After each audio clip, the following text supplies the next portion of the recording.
Assalamualaikum warahmatullahi wabarakatuh. Halo semuanya, apa kabar? Sehat ya? Ya, Ibu doakan kalian semua dalam keadaan sehat walafiat.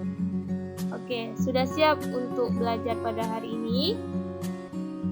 Ya, baiklah, pada minggu kemarin kita sudah belajar mengenai pembagian kekuasaan.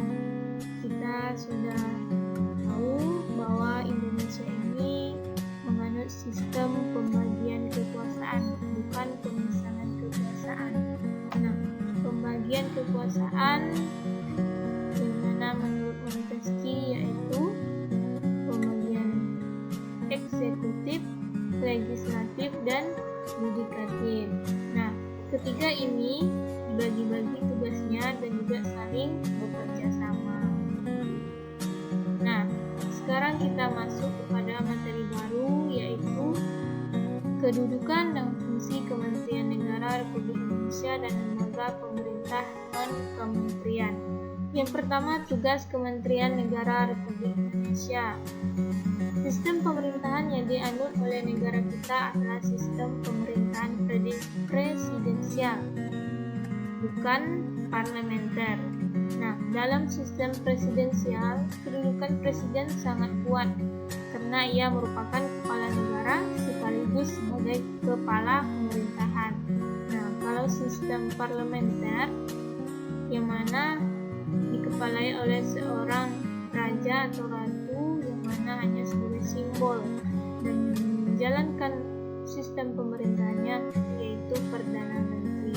Nah, kalau kita Indonesia menganut sistem pemerintahan presidensial, di mana presiden sebagai kepala negara sekaligus sebagai kepala pemerintahan. Nah, presiden sebagai kepala pemerintah dan kepala pemerintahan tentu saja mempunyai kewenangan. Kewenangan presiden sebagai kepala negara diantaranya pemegang kekuasaan yang tertinggi atas angkatan darat, angkatan laut, dan angkatan udara, menyatakan perang, membuat perdamaian dan perjanjian dengan negara dengan persetujuan DPR, kemudian membuat perjanjian internasional, menyatakan keadaan bahaya, mengangkat duta dan konsul. Dalam mengangkat duta, presiden memperhatikan tentunya pertimbangan dari DPR. Kemudian memberi grasi rehabilitas dengan memperhatikan pertimbangan Mahkamah Agung, memberi amnesti dan abolisi dengan memperhatikan pertimbangan DPR. Kemudian kewenangan presiden sebagai kepala pemerintahan. Contoh kewenangannya mengajukan rancangan undang-undang kepada DPR, menetapkan peraturan pemerintah, membentuk suatu dewan pertimbangan yang bertugas memberikan nasihat dan pertimbangan kepada presiden, mengangkat dan memberhentikan menteri-menteri, membahas dan memberi persetujuan atas rancangan undang-undang bersama DPR, serta mengesahkan rancangan undang-undang. Dan masih banyak lagi kewenangan presiden tersebut.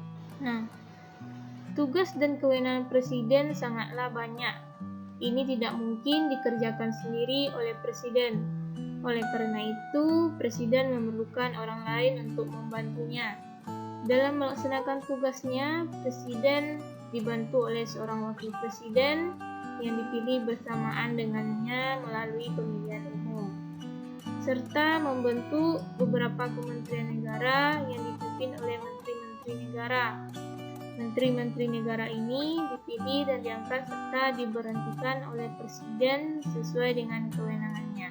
Keberadaan Kementerian Negara Republik Indonesia diatur secara tegas dalam pasal 17 UUD Negara Republik Indonesia tahun 1945 yang menyatakan bahwa presiden dibantu oleh menteri-menteri negara dan menteri-menteri negara itu diangkat dan diberhentikan oleh presiden.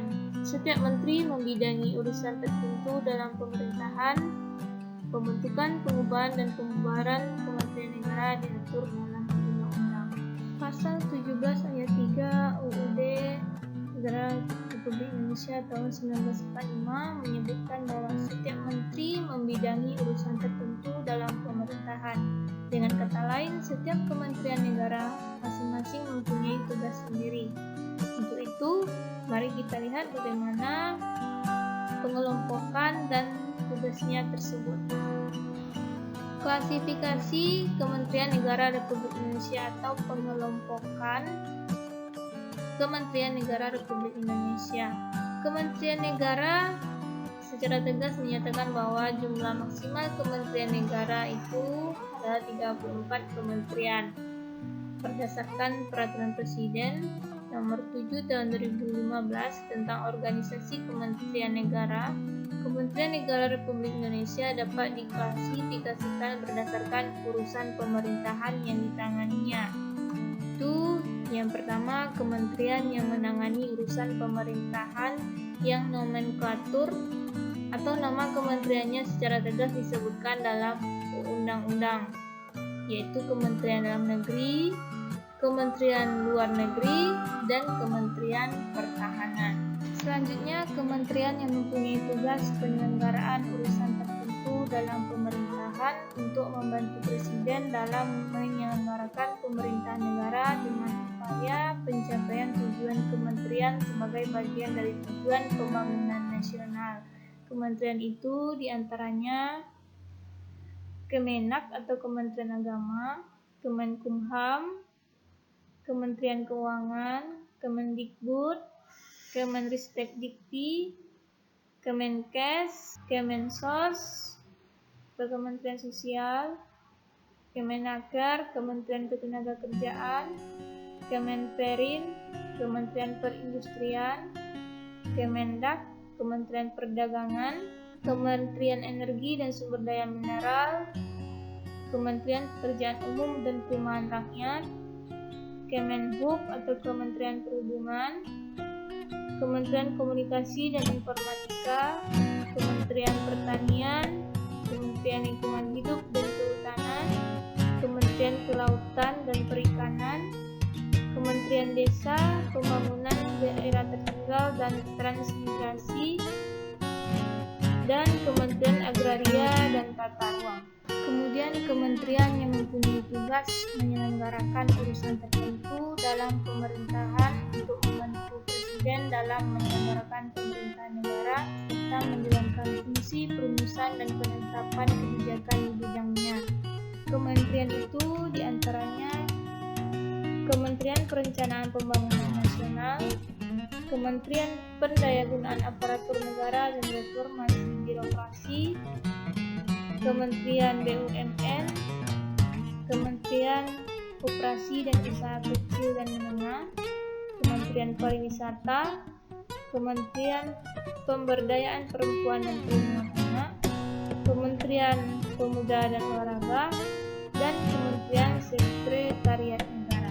Sekian materi kita pada pertemuan kali ini. Jika ada pertanyaan, silakan bertanya baik melalui WhatsApp group atau melalui email. Lebih dan kurang Ibu mohon maaf. Ibu akhiri dengan Assalamualaikum warahmatullahi wabarakatuh.